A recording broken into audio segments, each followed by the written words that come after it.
महाभारत एक ऐसा युद्ध जिसने पूरी धरती को हिला दिया था।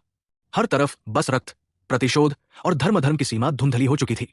हम सब कृष्ण, अर्जुन, भीष्म और कर्ण को जानते हैं, पर क्या आपने कभी सुना है उस राजा का नाम जो इस महायुद्ध में किसी पक्ष का नहीं था, पर फिर भी हर योद्धा उस पर ऋणी था?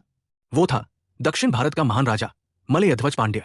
एक ऐसा चरित्र जिसे इतिहास ने भुला दिया, पर जिसने मानवता का सबसे बड़ा धर्म निभाया। कहा जाता है दक्षिण भारत की प्राचीन भूमि पांड्य राज्य में राजा मलयध्वज का शासन था। वो बुद्धिमान, वीर और अत्यंत धार्मिक व्यक्ति थे। उनकी राजधानी में ज्ञान, संगीत और दान की परंपरा जीवित थी।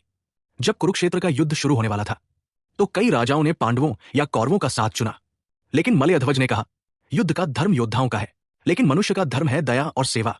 कुरुक्षेत्र पहुंचकर उन्होंने अपने सैनिकों से कहा, हम न धनुष उठाएंगे न तलवार, हम रसोई बनाएंगे ताकि कोई योद्धा भूखा न मरे। और ऐसा ही हुआ। राजा मलयध्वज ने युद्ध भूमि के पास एक विशाल अन्नशाला बनवाई, जहां हर दिन दोनों पक्षों के घायल और थके हुए सैनिकों को भोजन मिलता। वो नहीं पूछते थे तुम पांडव हो या कौरव, वो बस कहते तुम मनुष्य हो और मनुष्य भूखा नहीं रहना चाहिए। महाभारत के कई श्लोकों में ऐसे संकेत मिलते हैं कि कुछ दक्षिणी राजाओं ने युद्ध को धर्म युद्ध मानते हुए मानव धर्म निभाने का निर्णय लिया था। उनमें राजा मलयध्वज का नाम सबसे ऊपर आता है। ये वही राजा थे जिनकी पुत्री रेवती ने बाद में बलराम जी से विवाह किया था, जिससे ये संबंध सीधे यदुवंश से भी जुड़ जाता है। इतिहासकार मानते हैं कि यही वजह थी कि दक्षिण भारत में आज भी कुछ स्थानों पर कुरुक्षेत्र भोज उत्सव जैसी परंपराएं जीवित है, जो इसी पांड्य राजा की स्मृति में मनाई जाती है। कुरुक्षेत्र में जब तीर चल रहे थे तो एक कोने में रसोई से धुआं उठ रहा था, जहां शांति, प्रेम और दया का स्वाद पक रहा था।